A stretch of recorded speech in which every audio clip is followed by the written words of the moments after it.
ओम नमः शिवाय। हर हर महादेव। जय शु शंभो। दोस्तों, आप सभी का आपके अपने चैनल में बहुत स्वागत और आपका बहुत आभार है।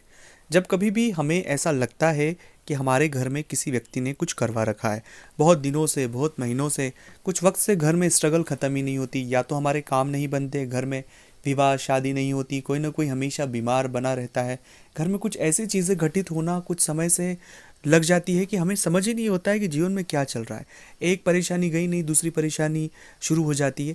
ऐसा सामान्य परिस्थितियों में नहीं होता, ये विशेष परिस्थितियों में होता है कि ये परेशानियाँ एक वक्त से हमारा पीछा छोड़ने का नाम ही नहीं ले रही है। हम बहुत परेशान हो जाते, कई बार सोचते भी हैं कि क्या हो चुका है। तब हमारे मन में ये प्रश्न उठता है कि कहीं किसी व्यक्ति ने हमारे घर में कुछ करवा तो नहीं दिया है, अगर करवा दिया है तो किसने करवाया। तो आज इस वीडियो में हम जानेंगे कि ये पूरी जो तरीका है, पूरी जो बातें हैं कि कोई व्यक्ति अगर किसी व्यक्ति के घर में कुछ करवा देता है, ये जो बातें हमारे दिमाग में शुरू हो जाती है वो कहाँ से शुरू होती है, उनका क्या उपाय है, क्या रोल है और उनसे कैसे निपटना है, ये पूरी बात इस वीडियो में समझेंगे। अगर आप वर्तमान किसी भी परेशानी से गुजर रहे हैं तो ये जानना आपके लिए बहुत महत्वपूर्ण है, क्योंकि इन बातों को समझने से आप अपनी खुद की मदद भी कर पाएंगे और चीज़ों को रास्ता भी निकल जाएगा। अगर अभी तक आपने चैनल को सब्सक्राइब नहीं किया है, चैनल से नहीं जुड़े हैं, प्लीज़ आप चैनल को सब्सक्राइब करके जुड़ जाए, कमेंट्स में भोलेनाथ का नाम लिखें। और अगर आप चाहते हैं अपनी कुंडली का विश्लेषण हमसे करवाना, स्क्रीन पर नंबर चल रहे हैं, आप व्हाट्सएप पर अपॉइंटमेंट लेकर हमसे बात कर सकते हैं, उसका फीस शुल्क लागू है। दोस्तों, जब कभी भी कोई व्यक्ति बहुत परेशानियों में आ जाता है, उलझ जाता है, तो उसे ऐसा लगता ही है, पर कुछ संकेत हैं जिन संकेतों को हमें समझने की आवश्यकता है।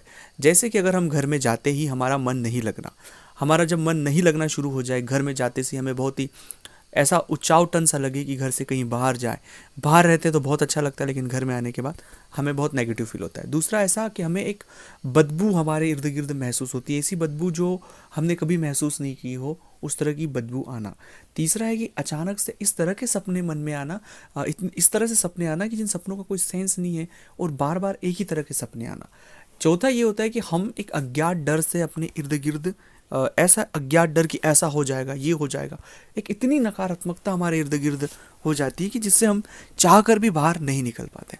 और अगली चीज़ ये भी होती है कि बार बार व्यक्तियों को आर्थिक हानि होती ही रहती है, जो भी पैसे हैं वो नुकसान हो रहे हैं, तमाम प्रकार से वो एक नेगेटिविटी की ओर घिर रहा है।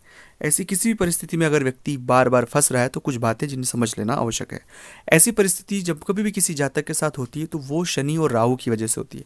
किसी भी व्यक्ति ने आपके घर में कुछ भी नहीं करवा के रखा है, आप राहु और शनि के फेर में आ चुके हैं, खासकर राहु के फेर में आ चुके हैं, उस वजह से इतनी तकलीफ और परेशानियां आपके साथ हो रही है। तो इससे जो बचने के उपाय है वो भी मैं आपको इस वीडियो में बताऊंगा। परेशानी तो आपको पता लगी गई है कि क्या परेशानी, लेकिन हल क्या है। हल के स्वरूप में कुछ चीज़ें हैं जिन्हें आपको बहुत बहुत ध्यान रखना चाहिए।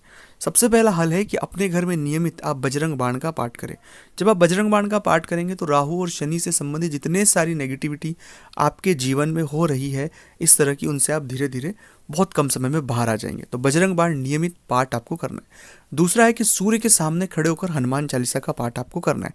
ऐसा प्रयोग करने से सूर्य मजबूत भी होता है और इसका प्रयोग करने से जितने सारे ग्रहों के नकारात्मक प्रभाव, इन प्रभावों को बहुत कम समय में हम कम कर सकते हैं। और तीसरा और महत्वपूर्ण बात है कि शनिवार या मंगलवार के दिन जो भी अपने घर के आसपास हनुमान जी का मंदिर हो, वहाँ बैठकर सुंदरकांड का पाठ करें।